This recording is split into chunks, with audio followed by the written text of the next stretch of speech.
Uh, as always, I'm super excited to do another one of these.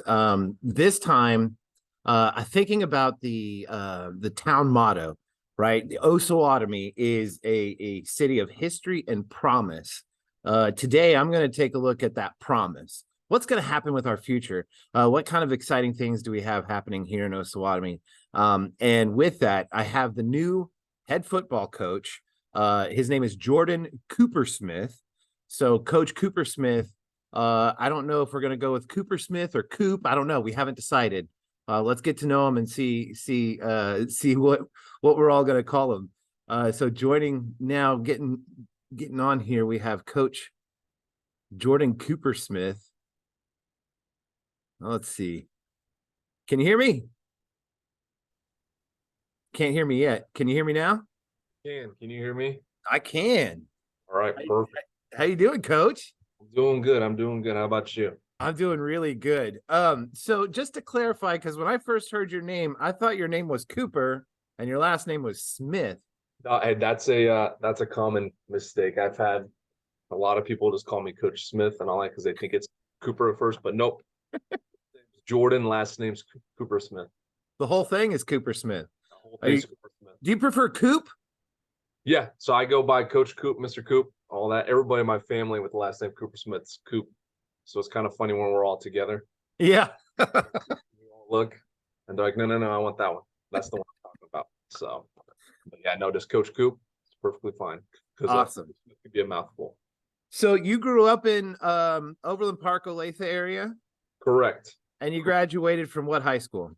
St. Thomas Aquinas. So I graduated from St. Thomas Aquinas in Overland Park in 2011. 2011. And in our brief conversation that we've had, you initially decided to go pursue a career in film. That is right. It's I played football my whole life, and I have a passion for movies, a passion for the process of making movies, and that's always been something that I admire in people that are able to do that. And so once I graduated from high school, decided like, hey, I want to go pursue this passion and go to film school. But that lasted about half a semester because I realized my bigger passion is coaching, teaching, helping young kids kind of develop their potential and exceed their potential. Yeah. So, still have a passion for movies and all that stuff. But that takes a back burner to what you're doing now for sure. So you got so a couple years after high school, you decided to go back and you had an open invitation to walk on at K-State. Is that right? Correct. So I was the preferred walk-on out of high school, but my body was torn down. My shoulders were all jacked up, stuff like that. And I go, I want to pursue the filmmaking thing. And then, but living in Orlando with my brother, and we're kind of talking about, nope, we want to become coaches and teachers. So I reached out to my contact. So we moved back home. I reached out to my contact at K-State, which is one of my former teammates from high school, Ryan Mueller. And I'm like, hey, man, I still have this passion to play football. And I'm trying to get my body back into it and things like that. And he goes, hey, here's Coach Seiler, who was the defensive line coach, DN's coach. Reached out to him. He goes, perfect. Let's have a meeting. Come look at you. Do all those things. Met with him and Coach Snyder and the defensive coordinator. And an hour later, like, yep, we'll take you. Awesome. Oh, that's awesome. Red shirt, like I believe it was a Chiefs polo, and that is a big no-no at K-State under Coach Snyder due to Nebraska. Yeah, not allowed to wear anything red.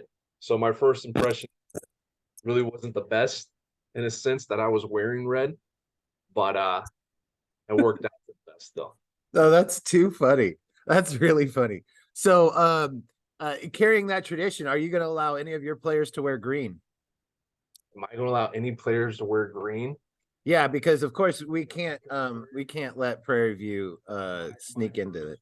My first response will be no. You got St. Patrick's Day and stuff like that, so they might have to wear. I know one player likes the Boston Celtics, so he's wearing a Boston Celtics jersey, so I'm like, that's okay, but nothing. I don't want too much green. Let's say if it's white or black and there's a little hint of green, that's all right. Okay. But don't be showing up in an all green shirt. That's awesome. That is showing up in a blue KU shirt. Hey, now I graduated 2014 from KU as a math major, and I don't appreciate that. Hey, yeah, that's all right. That's okay. And I was also told purple is for girls. So, hey, purple's the color of royalty. oh, that.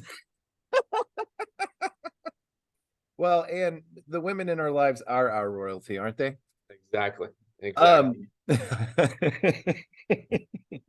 So what kind of lessons did you learn being around Coach Snyder while you were there at K-State? Like, what did he like, were there any personal conversations that you had with him that he was able to kind of send you know, ingrain, I guess, some you know, what kind of lessons, what kind of things was he trying to build with you while you were there at K-State?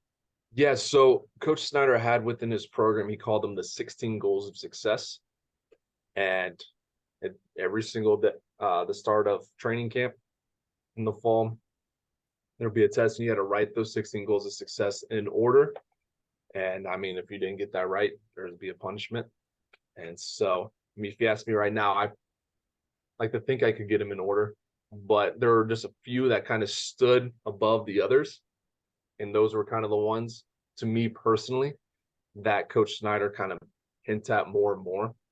And even when you had personal one-on-one meetings with them. And I think the three that stood out to me out of the 16 were consistency, expect to win, and it was pay attention to details. Okay. That's not exactly what it was called, but that when you have one-on-one meetings with Coach Snyder, be kind of, and you can see the way he's working and stuff like that, where it's pay attention to the small finite details, because those things add up. Right. Whether it's you're on the football field, yeah, it's just a walkthrough, put your mouthpiece in. It's a small detail, because you come on game days, that mouthpiece is out, there's a flag. Or show up, be professional, be presentable. Okay.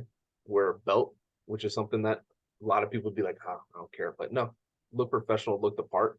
Yeah. Small detail, because then you feel that you're the part percent.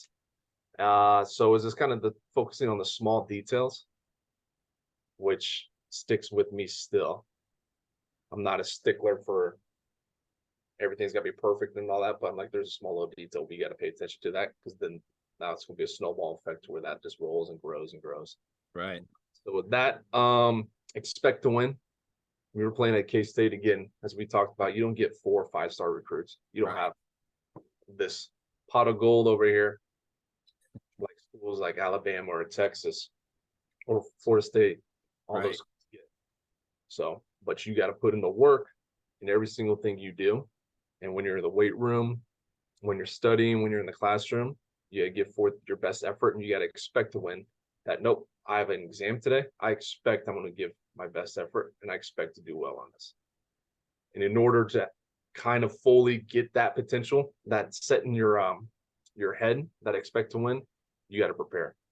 You know, I have something that I tell my students that kind of on that mentality, that expect to win mentality that you got from Snyder. What I tell some of my students, you know, I ask them, do you plan on making $100,000 one day? And to them, it's like, well, yeah, of course I will. One day I'll be making that kind of money. And so I tell them, practice now.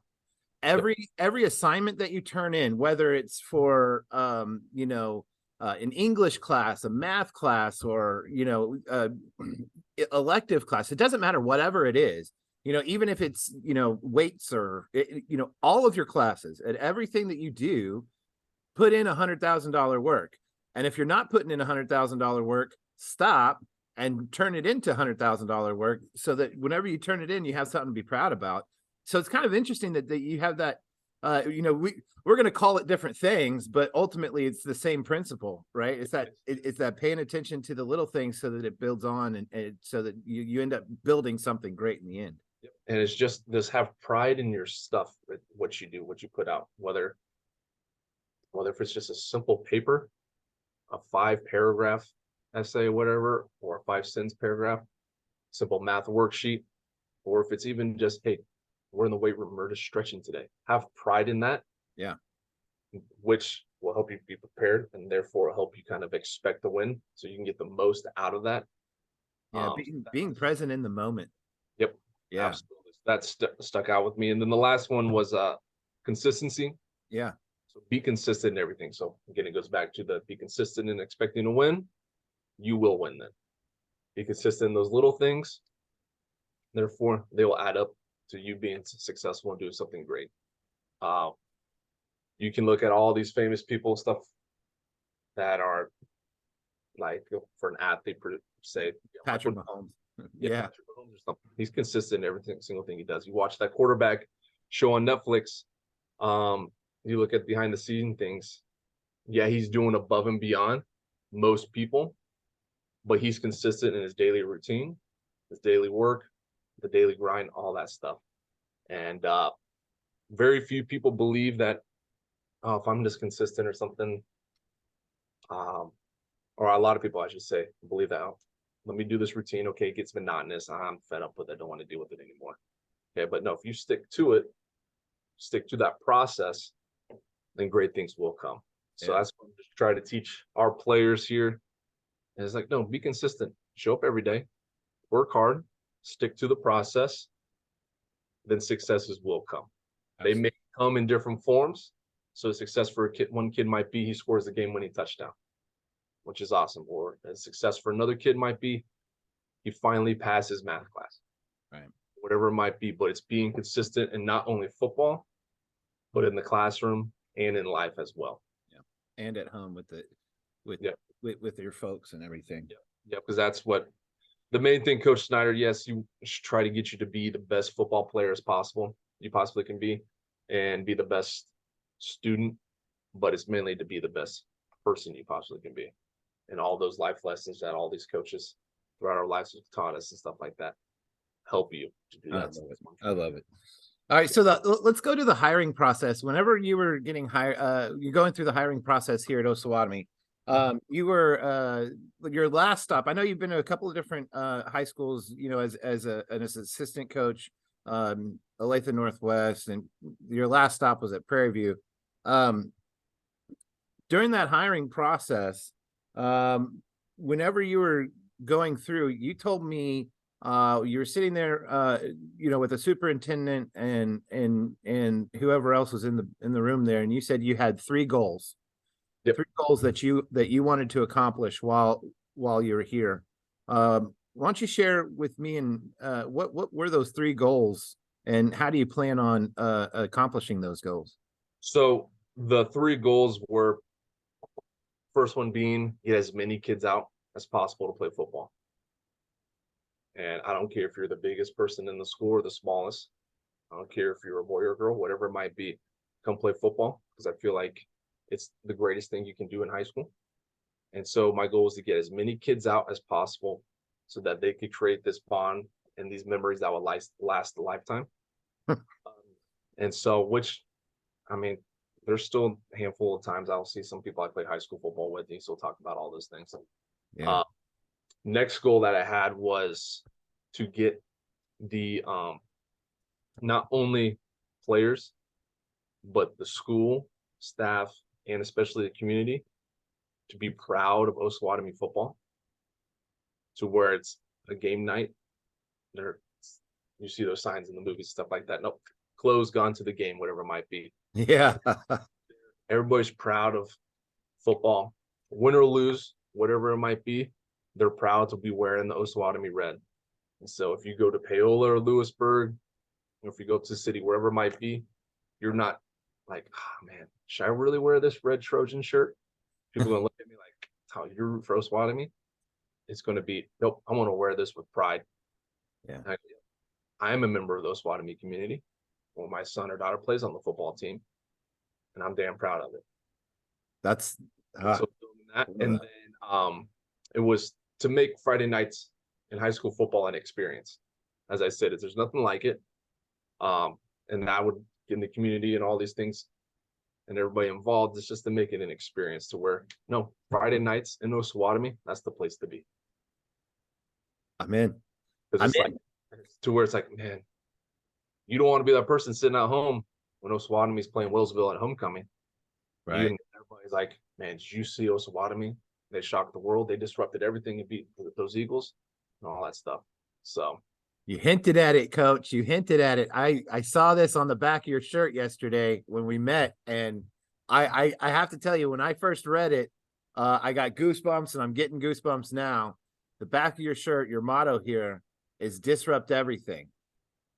yes, that when I was going through the hiring process, and when I was blessed to get the job, everybody's like, man, especially those people that wear that green, like, why do you want to go Osawatomie? Why'd you take that job? You know, coaches go there to ruin their careers. Kids there are terrible. The community's terrible. All those things. And I said, for that reason, right there, I go, this is the place I'm confident I'm meant to be. And I've coached against them. And I remember sitting back thinking, these kids, they're hell really good athletes, really good athletes. And I go, the community supports them. Win or lose, community's there and supporting them. And so I came up with, and during the hiring process, I said, this is where our theme's going to be. We'll have a theme every single year, but this first year it's to disrupt everything. Yeah. You get that status quo and all that stuff that, nope, we're coming in, we're changing the culture. We're going to build on that tradition from 50 years ago. And everybody thinks, oh, Osawatomie, we'll play the Trojans cakewalk. That's not going to happen. We're going to disrupt the Pioneer League.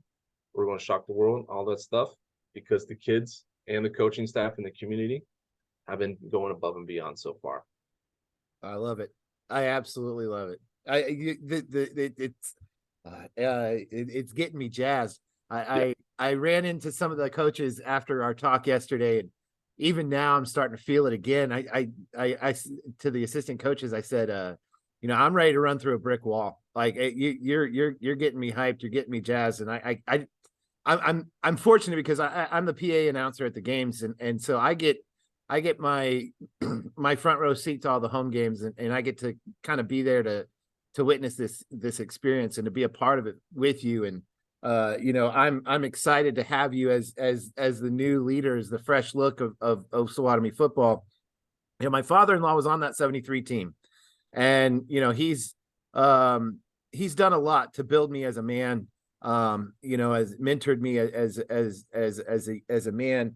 And when I was telling him about how we have a new principal, and this was in the last couple of years, we have another new principal, and we got this, and he stopped and he said, sometimes new is good. Fresh ideas are a good thing. And the sign on the way into town says, Osawatomie is a town of history and promise. And I feel I'm really starting to get this feeling like the promise is starting to arrive. The promise is starting to show up. And you are a part of that. And I heard a quote in that quarterbacks documentary you were talking about. When Kirk Cousins was flying to the honors thing, he was sitting next to George Kittle's dad. And he was worried about singing or something. And George Kittle's dad says, sometimes it's good to be uncomfortable. That really stuck out to me because I feel like this town is uncomfortable right now.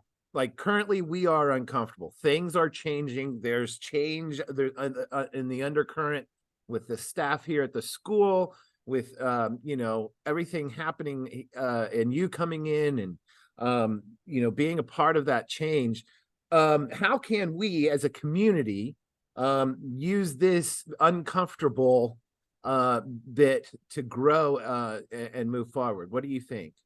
So it's the embrace the uncomfortable is something that I believe, and my wife believes in, especially. There'll be times when I might be struggling, stuff like that, or stuck in my way. She goes, no, it's uncomfortable. It's going to change you. It's going to change you for the good. So embrace it. So use that in the weight room whenever there's something mentally challenging or whatever it might be. Embrace that, because when you come on Friday nights, or if you're in the classroom taking a test, math test, and you don't understand this question, you go back to that time when you embraced that uncomfortable, when you pushed yourself past the limit that you had thought you couldn't exceed, then that's when you grow. That's when success comes.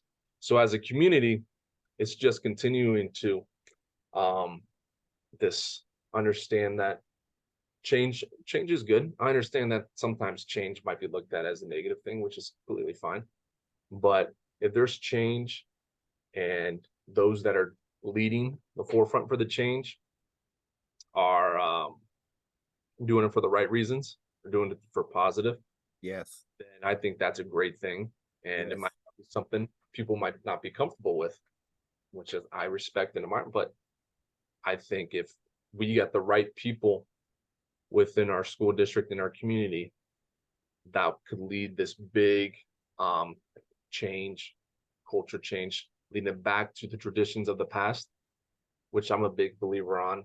Like, we don't have to do completely, but those that were in the past, especially on the 73 team, they embraced a lot of uncomfortability Mhm. and went through a lot and faced probably tons of challenges, stuff like that. Same with the community, and look what happened. They succeeded. They're leaders. They are state champions, which nobody can take that away. Never. But they helped kind of set the tradition in which they showed, no, you got to step back, look at everything, realize there's going to be some challenges, but then you got to fight through it. You're going to realize that there's going to be some times, most of the time, you'll probably be uncomfortable, but you got to put your head down, keep working, being consistent, and then successes will come. Yeah. So it's just kind of just leading the charge in that and helping the community understand that we're not here trying to do a complete 180, but taking baby steps at a time just to do everything right for not only the students, the staff, but the community as a whole. Right. Are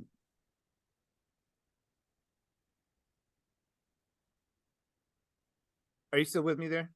Yes. Okay, good. I'm Sorry. in my office right now, so there's not the best connection. So No, it's okay. Like I just had a weird thing show up on my screen. I didn't know if it messed with our recording here or not, but no, it's still going good. So I apologize. I had a professor when I was at KU. Her name was Dr. Lavoie, and she we would write these papers, and in these papers about teaching, science lessons and math lessons, it was always my ending was this would work as long as my students are motivated. And so finally I just asked her, I said, how do you motivate students? And she said, well, there is no magic wand to motivate anybody, but the first step to motivating people is building a relationship. And we talked to Jack Welch through here, and he talked about the first thing he did when he got to Corpus Cove was go and meet the players and start recruiting players. There's kids here that are athletes that won't play football. There's talent, and it's a matter of recruiting and building those relationships. So what are some things that you've done so far to build relationships with our students to try and get them ready to go for this season? yeah, so I think first and foremost, we're in a business of people. And if you want to get the most out of the people you're associated with, it's to build relationships. And so I want to build, as a head coach, build relationships with my staff, with the players that last lifetime. And so what I've done was I've done home visits. Yeah. Where I've met with parents and players, with majority of the people on the team, just to have them meet me and have me meet them and let them show that, yes, I am a head football coach, but my job and it's a small finite aspect of who I am and what I plan on doing. To where, yes, I want your son or daughter to be the best football player they possibly can be while they are here at Osawatomie, but that's not the most important thing. I'm going to build a relationship with them, help them through difficult times, challenge them, hold them accountable, but help them again exceed their expectations that they placed upon themselves. And in order for a young adult to do that, I believe you have to build that relationship with them. You have to fully understand who they are. Yeah. Let them be them, let their personality shine. But then you kind of have to let them, like someone as a parent, like, no, make some mistakes. All right, cool. Now let me use this as a life lesson to teach this to you. Yeah. But it's if we will not create this new change for the positive stuff like that if we are not willing to build relationships with the kids. Right. Not only the kids, but building relationships with the staff and building relationships with those within the community. Yeah. Because as I said, one of my goals was to have the whole community of Osawatomie be proud of football. They're not going to do that if they don't fully understand who the coach is, or if the coach isn't willing to take the time to get to know them. Whether that's you go to the nursing home, go to the hospital, stop at Casey's, talk to people that walk in, whatever it might be. Yeah.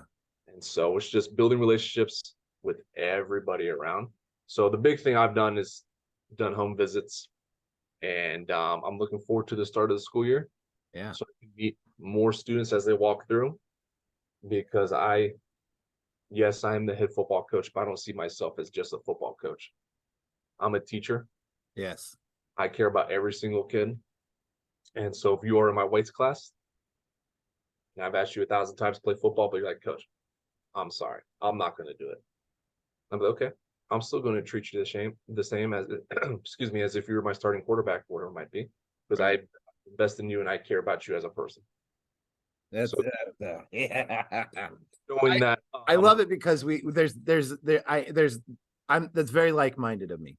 You and I are like-minded in those regards. I care tremendously for each kid that walks through my room.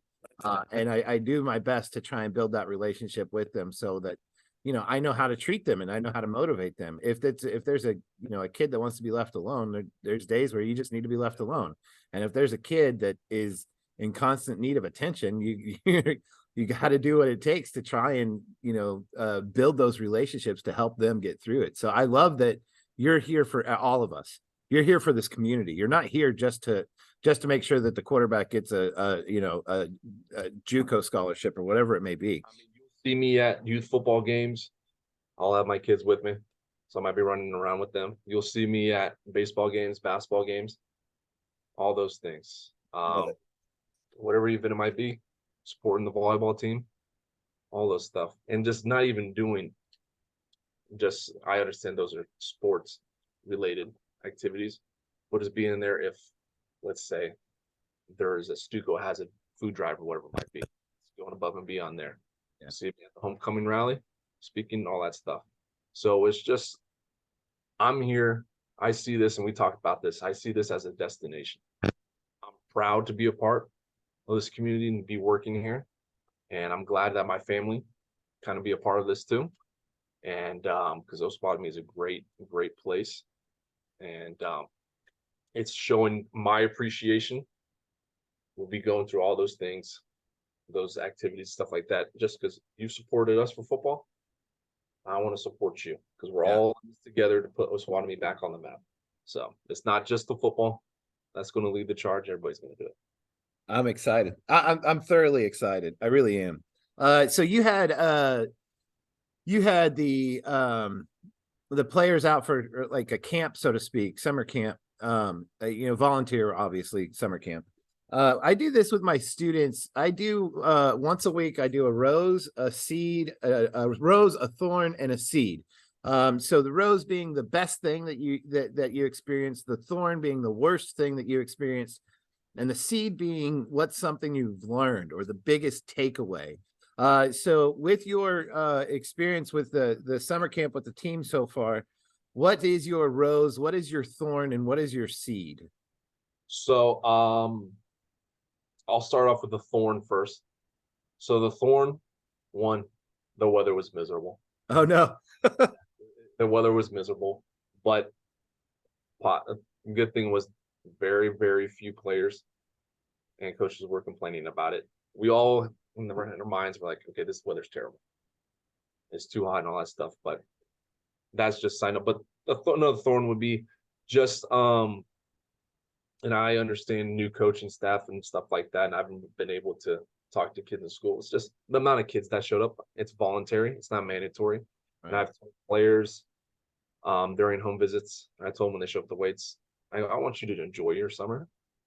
I want you to do as many activities as possible. I don't want you to be burned out. I don't want you to be resentful when you come to play football because you've been forced to do all these things. Right. So I'm glad it's voluntary. But I mean, just as any coach, I would love to have 50 kids come out. Right. If I'm a realist, that time will come. But it's just like that. So a seed.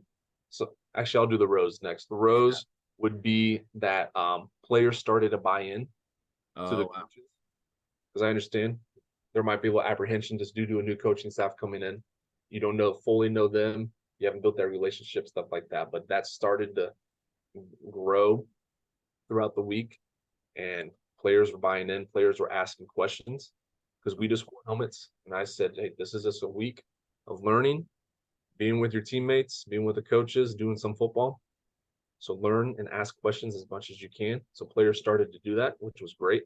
And the big thing was players started to show their personalities. Yeah. I kind of take this from Coach Reed, Andy Reid for the Chiefs, like let the players shine.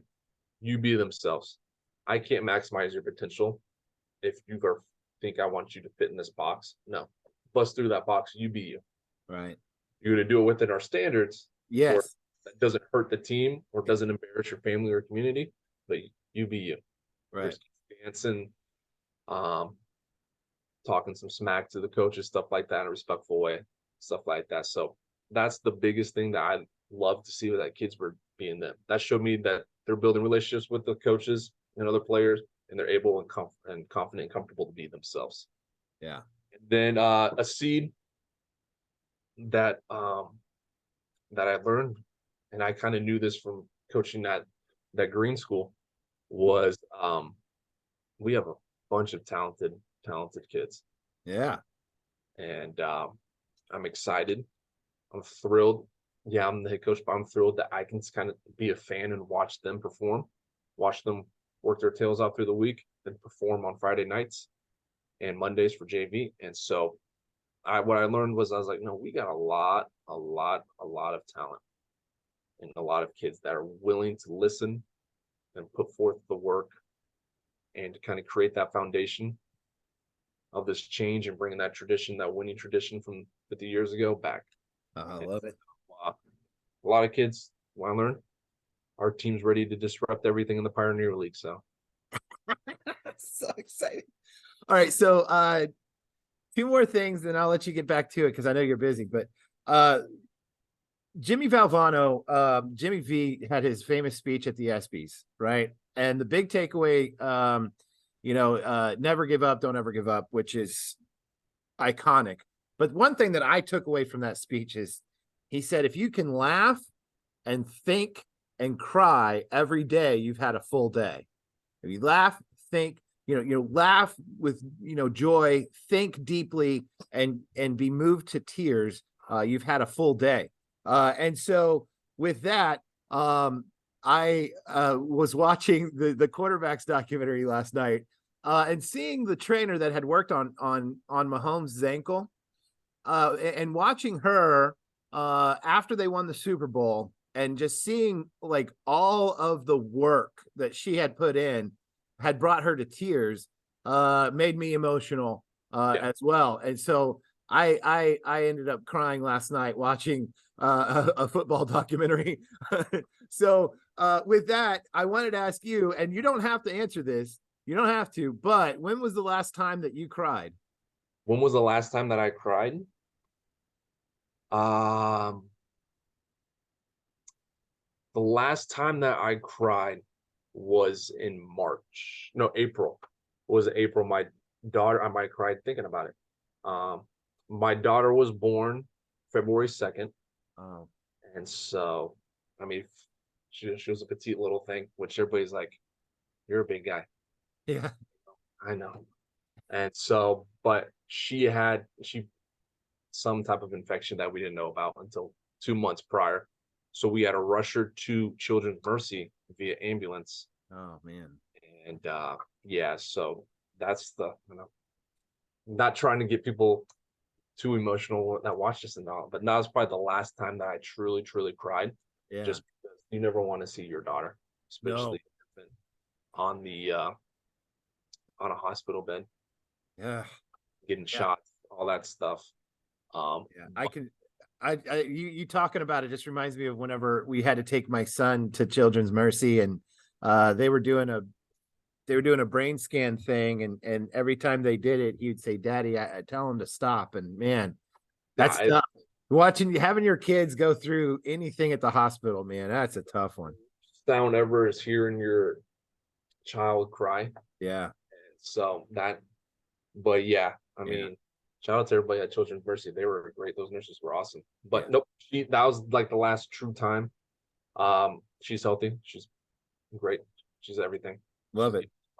She'll be wearing probably a little red and white cheerleading outfit come game night. You can get that at the Oz Envy.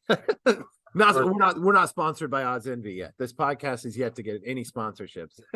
For all 8 people that watch this. Her old sister would be wearing little cheerleading outfits. But that was like serious cry. Yeah. That was it. Time. All right. Well, I want to get to know you, Coach. And here we're going to do a lightning round. It's kind of a this or a that. I'm going to give you 2 things and you have to pick one. You can't go neutral. There's no Switzerland when it comes to this. Okay. So 2 things and I say, okay. Yeah. So I'm going to pose a question and you go with your gut. You pick one or the other. All right. It's just lightning round. And hopefully give us a little insight into who you are. A lot of this is just silly. So would you rather win an Academy Award or a Super Bowl ring? Super Bowl. If you could make a movie with Steven Spielberg or Martin Scorsese? Oh, Spielberg, hands down. I have like 10 books on Spielberg. Oh, that's awesome. What's your favorite holiday? Which is of these 2, which is your favorite holiday, Christmas or the 4th of July? Christmas. Would you rather wash the dishes or fold and clean the laundry? Laundry, 100%. My wife does the dishes, and anybody who touches the laundry, I get upset. Leave the laundry to me. What's your go-to, a salty snack or a sweet snack? Salty. If you could only listen to music before 1990 or after 1990, but you could never listen to the other, which would it be? Before. I'm a big 80s guy. There you are. Would you rather visit Mars or the moon?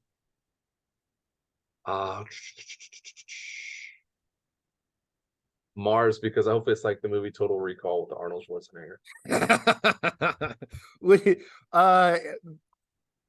Would you rather have a bowl of Lucky Charms or Fiber One? Lucky Charms, but I'd be hoping it is like Fruity Pebbles. Oh, there you go. Yeah, I'll do the Lucky Charms. Star Wars or Star Trek? Star Wars, 100%. Yeah. Chocolate or vanilla? Vanilla. Harry Potter or Game of Thrones? Can I say neither? Throw in Lord of the Rings. Oh, I see, and I have struggled with that. I struggled with Lord of the Rings and Harry Potter, but I didn't. I'm not a Tolkien guy, so. Game of Thrones or Harry Potter. And I hope you know where I'm going with this. Yeah, I'm just gonna say. I'll say Harry Potter. I'll probably upset if I'll say Harry Potter. Yeah, well, you upset me, and that's okay. I'll give you this one. You're forgiven, because when I met you and you stood up out of that chair, my initial reaction was Mountain from Game of Thrones. Oh, hey. I know you know who I'm talking about, right? No, I appreciate that. Yeah, the world's strongest man. He's a giant. When I first saw you, I thought, good gracious. That is a large human being. Yeah, he is really, really big. In real life's Thor, which is my favorite superhero too, so that's even cool. Yeah, you got some Thor things going on in your room.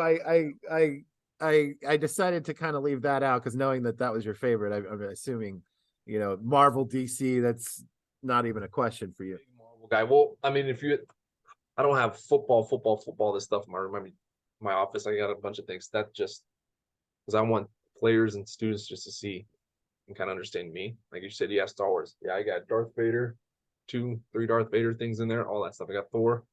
Yeah. Because like that's just me. You know what I want to see next year? When we do this again next year, in that corner on that wall behind you, I want to see I'd love more than anything, I'd love to see Pioneer League champion. Absolutely. I would love to see that banner.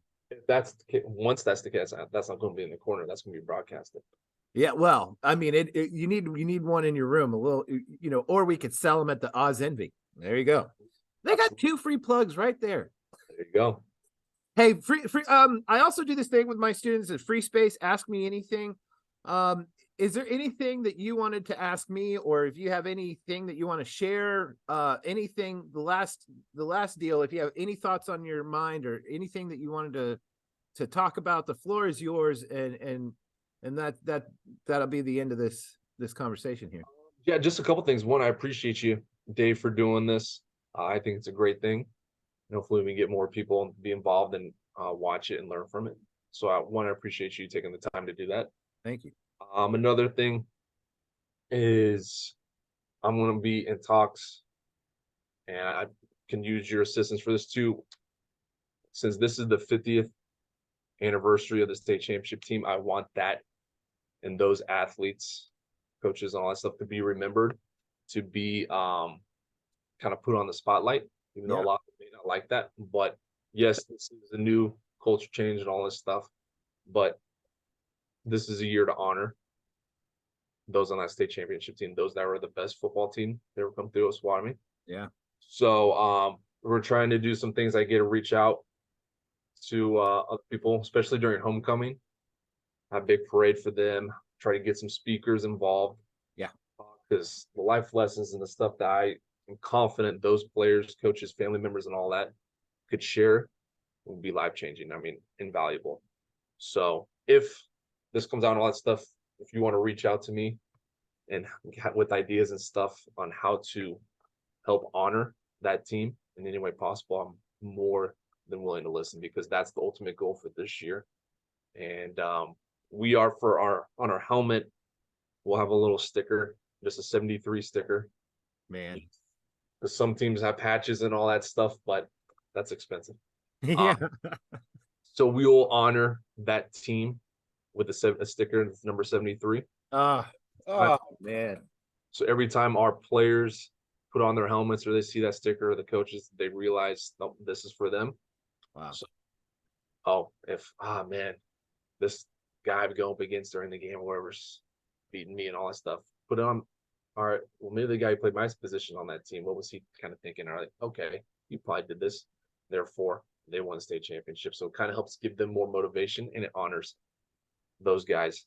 And because they created the tradition of being successful, being winning, and working hard and expecting to win. So that tradition that we're going to honor this year and continue to honor and help restore. Well, I hope I hope some of these videos, because I'm talking to several of those guys and trying to get ready for the homecoming for the 50th anniversary homecoming, and talking with a few of them. And one thing that I've kind of gotten the sense of is, there were a couple, 2 or 3 of those guys that just, it was already written that they were going to win. Yeah. They knew they were going to win. So if one of their teammates had, kind of missed a block or missed a tackle or something, those guys were on each other. Not in a derogatory way, but like, hey, I know you got this. Like, let's pick it up, move forward. But I know that you have this. Let's do what we're here to do. Let's do what we're supposed to do. And that mentality from the 73 team is something that we can all learn from. And so, no, it's invaluable. And so just trying to come up with, and if anybody has any ideas or stuff like that, but to have them, whether you have a Q&A session for a couple hours. It'd be cool. The homecoming night, the homecoming game before the game. I'm trying to work to get them honored during halftime. Yeah. At the beginning of the game, but get them honored during halftime. Yeah. Because again, they set the foundation. They set the expectation, and they knew what it took to go above and beyond to reach the ultimate goal. And so my goal this year is just to honor that and have those gentlemen and their families feel appreciated and respected and valued for that. And we just have our players learn and understand, hey, no, they did it. What's different? There's nothing different about them than you. Right. So it's not saying, oh, let's go. Anything's possible. So let's go. I'm fired up. Like, oh, people from Osawatomie can actually be successful and win. Like, yes. Yeah. Here's people that have done it. So ingrained in their brain, like, okay, I can do this. And so I'm sure the people, the 73 team are ready to disrupt everything. So we're going to restore that tradition here at Osawatomie. And we're beyond excited. I'm blessed for the opportunity. I know my assistant coaches are ready to go. They're working tirelessly.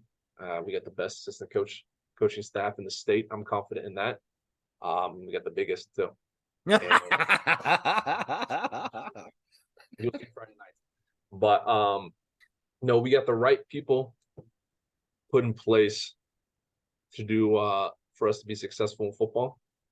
But more importantly, we got the right people put in place that genuinely care about servicing others. Yeah. About servicing the community. Yeah. I'm confident, without a doubt, that Osawatomie is going to be put back on the map, and people will be wearing their red Trojan shirts at El Pot and Paola or Lewisburg and Overland Park, full of pride. I'm in. I'm 100% with you, Coach. This is amazing. I really appreciate your time. Thank you so much for letting me get to know you. I say us like there's anybody else here, but I really appreciate it. My hope is that people in the community get a chance to see this, get a chance to hear from you, get a chance to kind of hopefully let this be an introduction to you and to what good things, what kind of promise our city has. So I really appreciate it, Coach. Thank you so much for your time. And I really look forward to working with you this year. No problem. Again, I appreciate you doing this, Dave. And then if there's anything you guys need or whatever, don't hesitate to reach out. I will do. I will. Thanks so much, Coach. Have a great day. Go Trojans. Yeah.